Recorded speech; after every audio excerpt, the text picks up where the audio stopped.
নমস্কার বন্ধুরা, আমি সুচরিতা। সবাইকে স্বাগত জানাচ্ছি কিপ গ্রুমিং চ্যানেলে।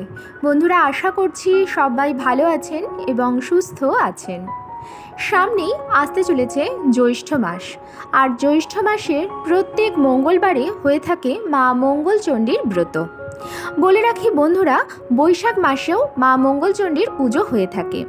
বৈশাখ মাসে যে পুজোটি হয় সেটিকে হরিশ মঙ্গলচণ্ডী ব্রত বলা হয়ে থাকে, আর জ্যৈষ্ঠ মাসের প্রত্যেক মঙ্গলবারে যে পুজোটি হয়ে থাকে সেটিকে জয় মঙ্গলবারের ব্রত বা মা মঙ্গলচণ্ডীর ব্রত বলা হয়ে থাকে। বন্ধুরা, অনেকে বৈশাখ মাসের মঙ্গলবার থেকে শুরু করে সারা বছরে যতগুলো মঙ্গলবার হয় প্রত্যেকটি মঙ্গলবারে মা মঙ্গলচণ্ডীর ব্রত করে থাকেন। তবে এই ব্রতের নিয়মের তারতম্য হতে পারে বংশ, গোত্র এবং স্থান হিসাবে। আজকের ভিডিওটিতে আমি আপনাদের সঙ্গে শেয়ার করব জ্যৈষ্ঠ মাসের প্রত্যেক মঙ্গলবারে জয় মঙ্গলবারের ব্রত বা মা মঙ্গলচণ্ডীর ব্রত কিভাবে আপনারা করবেন। এই ব্রত কুমারী, সধবা, বিধবা যে কোনো রমণী করতে পারেন। এই ব্রত সংসারের সুখ শান্তি সমৃদ্ধির জন্য করা হয়। এমনটাও মনে করা হয় যে রমণী মা মঙ্গলচণ্ডীর ব্রত করে তার কখনো কোনো ক্ষতি হয় না। সংসারে সার্বিক মঙ্গলের সাথে সাথে তারও সার্বিক দিক দিয়ে উন্নতি হয়, তার কখনো কেউ ক্ষতি করতে পারে না। তো চলুন বন্ধুরা, আপনাদের দেখিয়ে দিই জ্যৈষ্ঠ মাসের প্রত্যেক মঙ্গলবারে মা মঙ্গলচণ্ডীর ব্রত অথবা যেটিকে জয় মঙ্গলবারের ব্রতও বলা হয় সেটি আপনারা বাড়িতে কিভাবে করবেন। আজকের ভিডিওটি আমার প্রচুর বন্ধুদের রিকোয়েস্টে বানানো হয়েছে।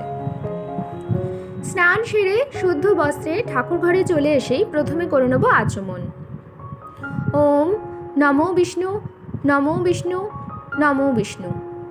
তারপর আমরা হাতটি পরিষ্কার জল দিয়ে ধুয়ে নেব। বস্ত্রে এবং মস্তকে গঙ্গার জল ছিটিয়ে নেব। মা মঙ্গলচণ্ডীর আমার কাছে একটি আলেখ্য আছে, আমি আসনের ওপর সেটিকে বসাবো। তার উপর একটি লাল রঙের আসন বিছিয়ে নিয়েছি। প্রথমে আসনটি শুদ্ধ করে নেব গঙ্গার জল দিয়ে। মা মঙ্গলচণ্ডীর যদি কোনো আলেখ্য আপনাদের কাছে থাকে বা পট থাকে তাহলে সেটি লাল রঙের আসনের ওপরই বসাবেন। ছড়িয়ে দিলাম ফুলের পাপড়ি এবং অক্ষত আতপ চাল। যদি মায়ের কোনো আলেখ্য বা পট আপনাদের কাছে না থাকে তাহলে শুধুমাত্র মঙ্গল ঘট স্থাপন করেও মায়ের পুজো করা যেতে পারে, তাতেও কোনো অসুবিধা নেই। কিন্তু যদি পট থাকে তাহলে সেক্ষেত্রে সেটি ভালো করে পরিষ্কার করে নিতে হবে। এখানে একটি লাল শালু কাপড়ের মধ্যে আমি সামান্য গঙ্গার জল আর একটু গোলাপ জল নিয়ে নিলাম। প্রথমে আলেখ্যটি ভালো করে মুছে নেব।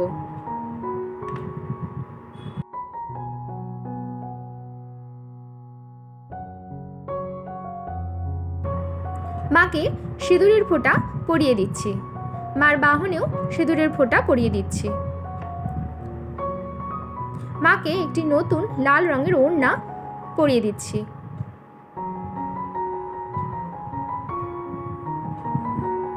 মাকে এখানে দক্ষিণাবর্ত শঙ্খ স্থাপন করছি। মা যে আসনের ওপর অধিষ্ঠাত্রী হবেন সেখানে আলতা এবং সিঁদুর নিবেদন করব।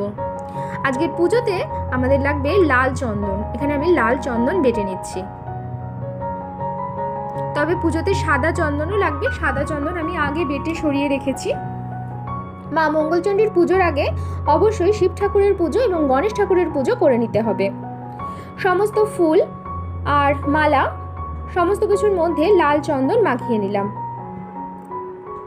মাকে অবশ্যই রক্তচন্দনে তিলক করে দেব। জয় মা মঙ্গলচণ্ডী, জয় মা মঙ্গলচণ্ডী। মাকে একটি লাল ফুলের মালা পরিয়ে দেব।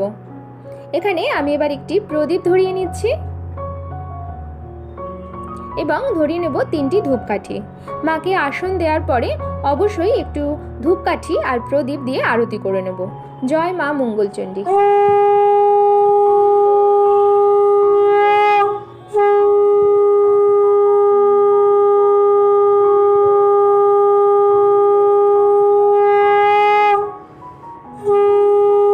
এবার আমি ঘট স্থাপন করে নেব। যাদের কাছে মায়ের আলেখ্য থাকবে না তারা শুধুমাত্র ঘট স্থাপন করেও মায়ের পুজো করতে পারেন। আমি এখানে একটি পিতলের ঘট নিয়ে নিয়েছি। গোলা সিঁদুর দিয়ে ঘটটির মধ্যে প্রথমে একটি মাঙ্গলিক চিহ্ন বানিয়ে নেব এবং অবশ্যই 5টি সিঁদুরের ফোঁটা দিয়ে নেব।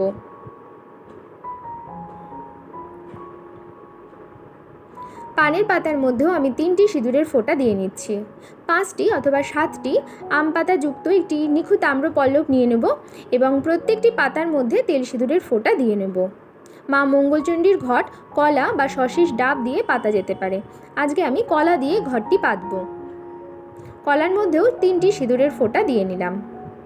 মঙ্গল ঘরটি পরিষ্কার জল দিয়ে পূর্ণ করব। তার মধ্যে দিয়ে দেব কিছু মঙ্গল সামগ্রী। দিলাম একটি হরিতকি, একটি সুপারি, একটি কড়ি, অক্ষত আতপ চাল এবং একটি দুব্বা।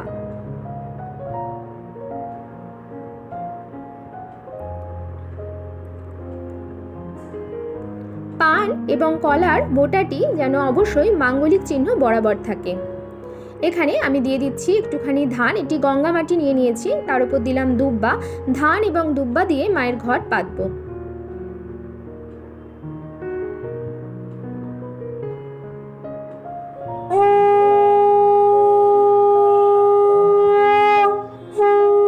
মাকে অবশ্যই শাঁখা এবং নোয়া নিবেদন করব। এবার আমি ভোগগুলো সাজিয়ে নিচ্ছি। মা মঙ্গলচণ্ডীর পুজোতে সবার আগে যে ভোগটি লাগে সেটা হচ্ছে একটি চিনির নৈবেদ্য। আমি এখানে চিনি অথবা মিষ্টির নৈবেদ্য দিতে পারেন। আর মিষ্টি নিবেদন করছি ভোগ হিসাবে।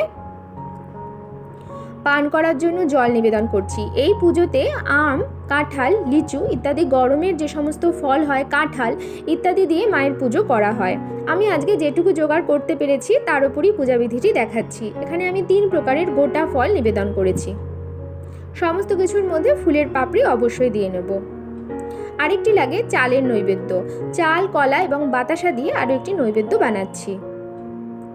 প্রত্যেক মঙ্গলবারে একটি চিনির এবং একটি চালের নৈবেদ্য অবশ্যই নিবেদন করবেন।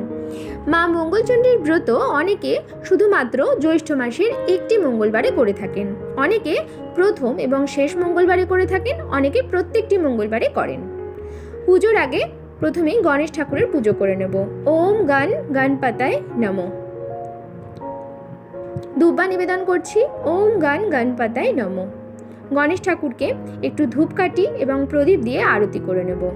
মা মঙ্গলচণ্ডী মা দুর্গারই এক রূপ। পুজোর আগে অবশ্যই শিব ঠাকুরের পুজো করে নিতে হবে। ওম নমঃ শিবায়। সাদা চন্দন সহযোগে বেলপাতা নিবেদন করছি। ওম নমঃ শিবায়। ওম নমঃ শিবায়। জয় শিব শম্ভু, জয় শিব শম্ভু। ওম নমঃ শিবায় নমঃ। ওম নমঃ শিবায় নমঃ। মা মঙ্গলচণ্ডীর পুজোয় যেটি অবশ্যই লাগবে সেটা হচ্ছে, আমি আপনাদের এখন দেখিয়ে দিচ্ছি, 17টি সবুজ মুগ, 17টি জব, 17টি ধান থেকে খুঁটে খুঁটে বার করা চাল এবং 17টি দুব্বা। এই জিনিসগুলো অবশ্যই লাগবে। অনেকে এর মধ্যে 17টি তুলসী পাতা দেন, অনেকে দেন, অনেকে দেন না। এখানে আমি দেখাইনি। যদি আপনাদের বংশের নিয়ম থাকে তাহলে অবশ্যই তুলসী পাতাও দেবেন। এই সমস্ত সামগ্রীগুলো কলা পাতায় অথবা কাঁঠাল পাতায় মুড়ে একটি খিলি বানাতে হয়। এখানে আমি একটি কলা পাতা নিয়ে নিয়েছি। এই কলা পাতাটি একটু শক্ত মতো, আপনারা চেষ্টা করবেন একটু নরম কলা পাতা নিতে, তাহলে খিলি বানাতে সুবিধা হবে। আপনারা চাইলে কাঁঠাল পাতাতেও বানাতে পারেন এবং কাঁঠাল পাতা বা কলা পাতা না পেলে পানের পাতা দিয়েও খিলি বানাতে পারেন। সমস্ত জিনিসগুলো এর মধ্যে দিয়ে দেবেন এবং দুব্বাগুলো এর মধ্যে দিয়ে দেবেন, দিয়ে একটা খিলি বানানোর মতো চেষ্টা করবেন। এখানে আমি অত ভালো খিলি তো বানাতে পারিনি, তো যাই হোক কাজ চালানোর মতো একটি খিলি আমি বানিয়ে নিয়েছি। এই খিলিটি মায়ের কাছে অবশ্যই দিতে হবে। খিলিটির মধ্যে একটি সিঁদুরের ফোঁটা অবশ্যই দিয়ে দেবেন। যতগুলো ব্রতী ঠিক ততগুলো খিলি দিতে হয়। তাছাড়া এই পুজোতে 17টি পান এবং 17টি সুপারিও লাগে। খিলির মধ্যে যে সামগ্রীগুলো আছে, পুজোর পরে যিনি ব্রতী আছেন কলা এবং তুলসী পাতার সাথে মেখে গদ গিলে সেটি খান। মায়ের শ্রীচরণ দুটি ধুইয়ে নেব। জয় মা মঙ্গলচণ্ডী, জয় মা মঙ্গলচণ্ডী। মঙ্গল ঘটে প্রথমে পঞ্চদেবতাকে স্মরণ করে ফুল নিবেদন করব। হাতে নিয়ে নিয়েছি সাদা, লাল এবং হলুদ ফুল, নিয়ে নিয়েছি বেলপাতা এবং দুব্বা। এই 5 প্রকারের জিনিস নিয়ে নিয়েছি। পঞ্চদেবতাকে মনে মনে স্মরণ করে মঙ্গল ঘটে প্রথমে ফুল নিবেদন করব। মঙ্গল ঘটে অবশ্যই একটু আরতি করে নেব। যাদের কাছে পট নেই তারা মঙ্গল ঘটেই সমস্ত পুজোটি করবেন। ওং জৈষা ললিত কান্তাক্ষা দেবী মঙ্গল চণ্ডিকা বরদা ভয়হস্তা চ দ্বিভুজা গৌরদেহিকা রক্ত পদ্মাসনাস্থ চ মুকুটোজ্জ্বল মণ্ডিতা রক্ত কৌশেয় বস্ত্রা চ স্মিতবত্রা শুভাননা নব যৌবনা সম্পন্না চারভঙ্গী ললিত প্রভা। হাতে লাল চন্দন এবং সহযোগে বেলপাতা এবং লাল জবা ফুল নিয়ে নিয়েছি। লাল ফুল দিয়ে মায়ের পুষ্পাঞ্জলি দেবেন। ওম হ্রিং মঙ্গল চণ্ডিকায় দেব্যই নমঃ। ওম হ্রিং মঙ্গল চণ্ডিকায় দেব্যই নমঃ। এই মন্ত্রে আমরা 3 বার পুষ্পাঞ্জলি দিয়ে নেব। ওম হ্রিং মঙ্গল চণ্ডিকায় দেব্যই নমঃ। এবার মাকে প্রণাম করে নেব। তার আগে আমি আসনটি সুন্দর করে সাজিয়ে দিচ্ছি আমার কাছে যা যা ফুল রয়েছে সমস্ত কিছু দিয়ে। ওম সর্বমঙ্গল মঙ্গলে শিবে সর্বার্থ সাধিকে শরণ্যে ত্রম্বকে গৌরী নারায়ণী নমস্তুতে। জয় মা মঙ্গলচণ্ডী, জয় মা মঙ্গলচণ্ডী। মায়ের কাছে যা যা ভোগ সাজিয়ে রেখেছিলাম সমস্ত কিছু মায়ের কাছে নিবেদন করে নেব যেন মা গ্রহণ করেন। বন্ধুরা, আপনারা চাইলে ফল কুচিয়ে দিতে পারেন, কিন্তু মা মঙ্গলচণ্ডীর পুজোয় কিছু মরশুমি ফল গোটা লাগে। অবশ্যই নিবেদন করবেন 5 প্রকারের মরশুমি গোটা ফল। যে খিলিটি বানানো হয়েছে মা মঙ্গলচণ্ডীর পুজোয় সেই খিলিটি অবশ্যই লাগবে। যিনি ব্রতী আছেন তিনি ব্রত শেষে ব্রত কথা শোনার পরে সেই খিলিটি কলার সাথে মেখে প্রথমে গ্রহণ করবেন। এবার আমি আরতি করে নেব। আমি একটি ঘিয়ের প্রদীপ এখন ধরিয়ে নেব আর পঞ্চপ্রদীপ কর্পূর দিয়ে মায়ের আরতি করে নেব। বন্ধুরা, আপনারাও দেখতে থাকুন মায়ের আরতি।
চলুন বন্ধুরা, আপনাদের পড়ে শোনাই জয়মঙ্গলবারের ব্রত কথা। রত্নাবতী নামে এক ভক্তিমতী সধবা ব্রাহ্মণী ছিল। কামিনী নামে একটি নাপিতিনী তার সই ছিল। একদিন নাপিতিনী বললে, সই, আমার খুবই দুঃখ কষ্ট, কি করি বলতে পারো? ব্রাহ্মণী বলে, জ্যৈষ্ঠ মাসের প্রতি মঙ্গলবারে মঙ্গলচণ্ডীর ব্রত করো। সইয়ের কথা শুনে সে ব্রত করল। তার ফলে তার সব দুঃখ দূর হলো। কিছুদিন পরে সে সুখ সহ্য করতে না পেরে কি করবে ঠিক করতে না পেরে বেনেদের লাউ গাছ ছেড়ে দিল। তাতে গাছ আরও বেড়ে গেল। শেষে যুক্তি করে ভাগাড়ে গিয়ে রাজার মরা হাতি ধরে কাঁদতে লাগলো। হাতিটা মঙ্গলচণ্ডীর দয়ায় বেঁচে গেল। এই সংবাদ শুনে রাজা নাপিতিনীকে খুব আদর যত্ন করলে। শেষে বিষের নাড়ু তৈরি করে নাপিতিনী জামাই বাড়ি পাঠালো, কিন্তু তাতেও তারা মরল না। তখন নাপিতিনী ব্রত বন্ধ করাতেই তার বাড়িঘর পুড়ে ধ্বংস হয়ে গেল। মেয়ে জামাই মরল। নাপিতিনী কাঁদতে লাগলো। শেষে মা মঙ্গলচণ্ডী ছদ্মবেশে দেখা দিলেন। নাপিতিনী কাঁদতে কাঁদতে তার পায়ে ধরে সব বললে। মা মঙ্গলচণ্ডী সব শুনে তাকে আবার ব্রত করতে বললেন। ব্রত করার ফলে নাপিতিনী আবার ঘর বাড়ি জমি জমা ফিরে পেল। মেয়ে জামাই বেঁচে উঠল। মা মঙ্গলচণ্ডী দয়ায় তার সব দুঃখ ঘুচে গেল। সেই থেকে এই ব্রত চারিদিকে প্রচার হলো। অথ মঙ্গলচণ্ডী বা জয়মঙ্গলবারের ব্রত কথা সমাপ্ত হলো। বন্ধুরা, মঙ্গলচণ্ডীর ব্রত যদি পুরোহিত দিয়েও পূজা করানো হয়, সেক্ষেত্রেও ব্রত কথা অবশ্যই পাঠ করতে হবে এবং শ্রবণ করতে হবে। পাঠ করার সময় অথবা শ্রবণ করার সময় হাতে 3 গাছা দুব্বা এবং একটি লাল জবা ফুল নিয়ে ব্রত কথা পাঠ করতে হবে। ব্রত কথা পাঠ না করলে মঙ্গলচণ্ডীর ব্রত সম্পন্ন হয় না। বন্ধুরা, আশা করছি আজকের ভিডিওটি আপনাদের ভালো লাগলো এবং একটু হলেও উপকারে লাগলো। ভিডিওটি ভালো লাগলে অবশ্যই লাইক, কমেন্টস এবং শেয়ার করবেন। আর যদি চ্যানেলে নতুন হন তাহলে অবশ্যই চ্যানেলটিকে সাবস্ক্রাইব করে আমার সাথে থাকবেন। দেখা হবে নতুন ভিডিও নিয়ে। সবাই খুব ভালো থাকবেন, সাবধানে থাকবেন। আপনাদের সবাইকে জানাচ্ছি মঙ্গলচণ্ডী ব্রতের অগ্রিম শুভেচ্ছা।